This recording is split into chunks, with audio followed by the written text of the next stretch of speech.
Dark circle মুহূর্তে উধাও হয়ে যাবে, বলিরেখা পড়বে না গালে। সেটা কি করে সম্ভব?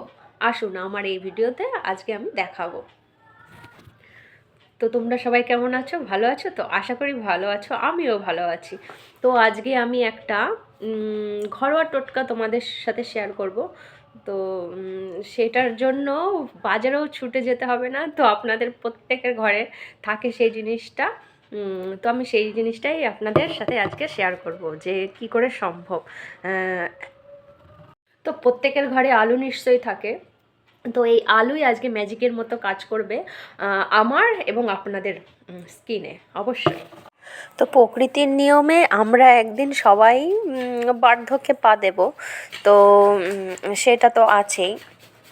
তো এখন থেকে অর্থাৎ 30 বছর বয়সের পর থেকে দেখছি যে সবার গালেই মোটামুটি ডার্ক সার্কেল, বলিরেখা এসব পড়তে থাকে। তো আমরা এগুলো পড়ার আগেই যদি ট্রিটমেন্ট করি, তাও আবার ঘরে বসে, তো তাও আবার এইরকম সহজ জিনিস দিয়ে, তো প্রত্যেকের ঘরেই আলু নিশ্চয়ই থাকে।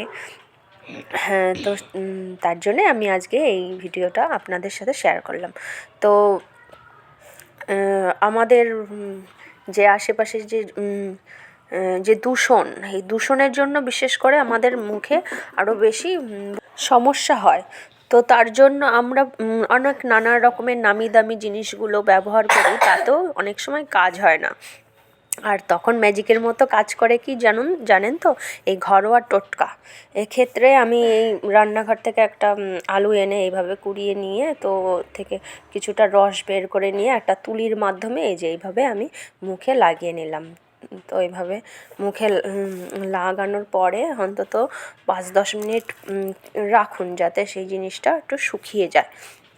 শুকিয়ে যাওয়ার পরেই তারপরে দেখবেন যে অনেকটা আগের থেকে পরিবর্তন হচ্ছে।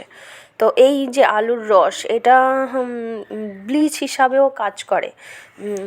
ট্যান, বলিরেখা, ব্রণের মতো ত্বকের যে সমস্যা রয়েছে, কারোর হয়তো গালে ব্রণও থাকে, তো ওই ব্রণও দূর করে এই আলুর রস। এছাড়া যে মেছেতা থাকে অনেকের গালে, এই মেছেতাও দূর করে এই আলুর রস।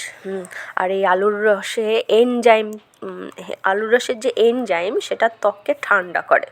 আর আলুর রসে থাকে এছাড়াও ভিটামিন সি এবং কোলাজেন উৎপাদন, যে বলিরেখা বা সূক্ষ্মরেখা, সেটাও আর কি কমায়, কোলাজেনটা আর কি বাড়িয়ে দিয়ে।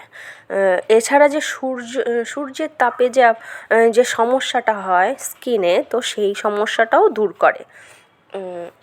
তো কেমন লাগলো ভিডিওটা অবশ্যই জানাবেন। আর আমি কিছুক্ষণ ধরে এইভাবে এই তুলির মাধ্যমে দিয়ে এই যে 5-10 মিনিট মতো টাইম নিয়েছিলাম শুকানোর পরে, তারপরে আমি এই ঠান্ডা জল দিয়ে মুখটা ধুয়ে নিলাম। আগের তুলনায় আমার স্কিনটা একটু বেশ ভালোই লাগছিল, নিজে সেটা একটু করা যায়। আপনারাও ঘরে বসে করতে পারেন। আশা করি আপনারা সবাই করবেনও। ভালো থাকবেন, সুস্থ থাকবেন। অন্য কোনো ভিডিওতে অন্য রকমভাবে হয়তো করব।